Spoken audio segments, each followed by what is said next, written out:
stage 13, unlucky for some, from K to Tambacounda, travelling out of Mali, across the border, and finally into Senegal. The competitors encountering different conditions again, with difficult navigation, fast tracks, and plenty of hazards.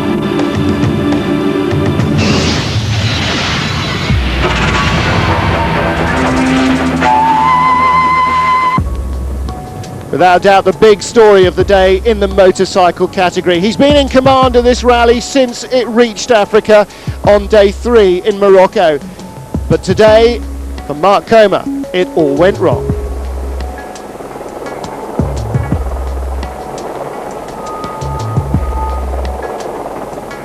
He's been nursing a 50-plus minute lead over Cyril Desprez. But these are the dramatic pictures that greeted the helicopter when they found him in the trees.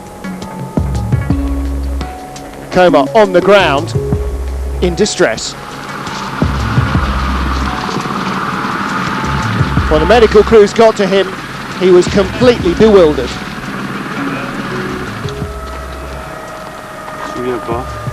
He doesn't remember anything, they said. Where are we, said Coma. Kilometre 50. On the piste? You don't remember if you fall? No,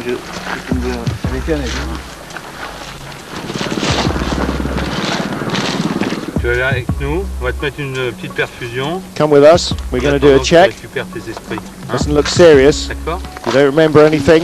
Coma clearly completely dazed. La moto, ouais, elle est and the bike?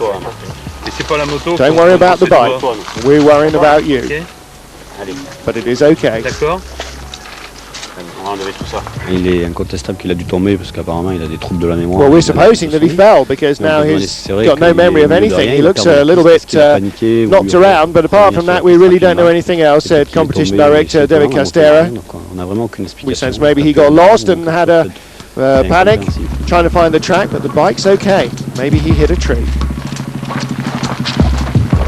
Well, Coma taken immediately to the helicopter for medical evacuation back to the bivouac and the attention of the full medical crew. Ça fait quelques années maintenant que j'ai des mauvaises nouvelles comme ça à l'arrivée des spéciales. It's not the first time I've had this kind of news at the end of a special stage, said Cyril Desprez, who didn't know about it till the end. You know, when I saw the TV helicopter, it wasn't here, and Mark wasn't behind me, I got a bad feeling, and I'm just happy it's not something serious. Je suis soulagé que Marc se soit pas fait mal. J'espère en tout cas que c'est réellement pas grave. Well, Desprez clearly emotional, but relieved to hear that his friend and rival was not in a bad way.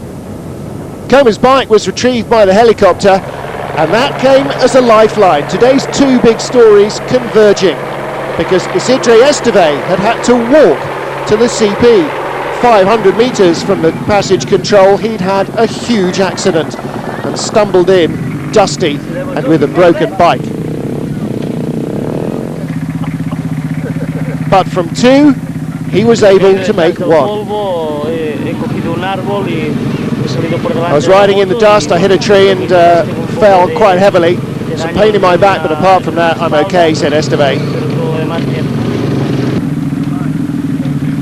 Well, Esteve, whose chances of winning went several days ago, now saw Coma's bike as his only slender hope of getting to Dakar at all.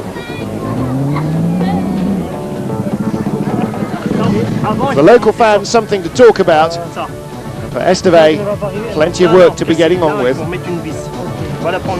Decide what's salvageable on his bike, get rid of what isn't, cannibalise Coma's.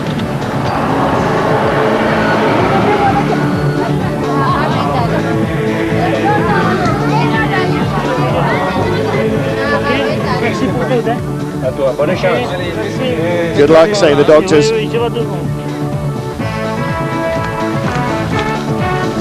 Apart from being shaken up, Esteve seemed to be in good spirits. Headed on to take on the rest of the stage in a cobbled together number 1 stroke number 4.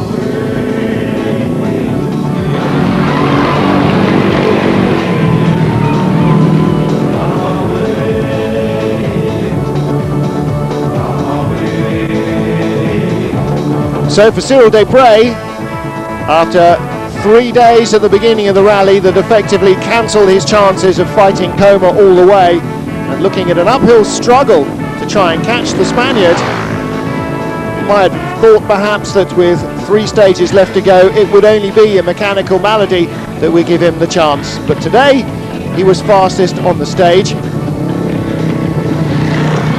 and he took the lead of the event. Second behind him was the US rider Chris Blaze, having his best day on the Dakar in 2007. And the American also moving up the leaderboard as a result of Coma's retirement. He now lies third behind David Castor. Thierry Bettis, the sand race specialist from France, having another good day on these twisty pistes.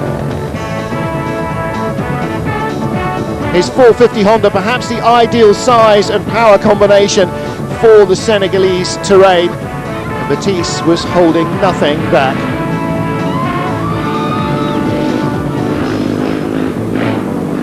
He was third fastest, 11 minutes behind Desprez.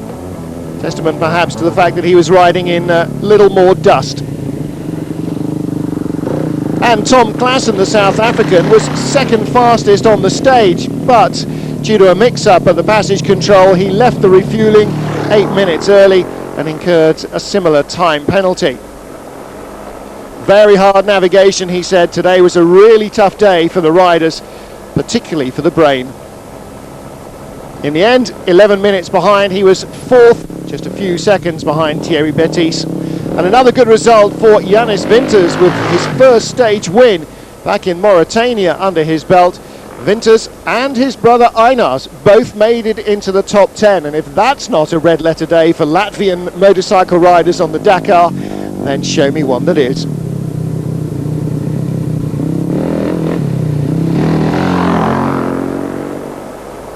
Having his best stage since stage 2 in Portugal was Michel Marchini in 6th position.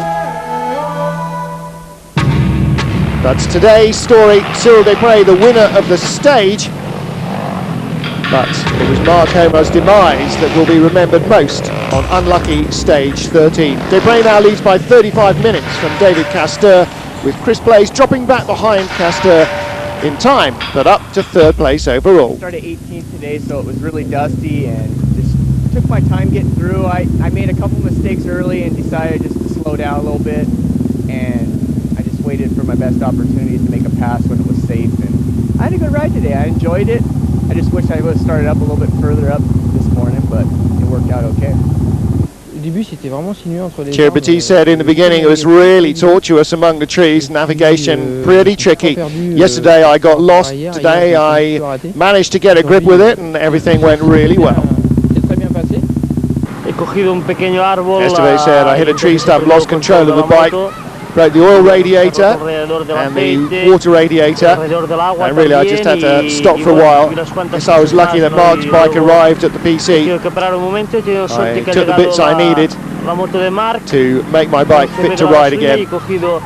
Su radiador de aceite y varias piezas que necesitaba para poder continuar.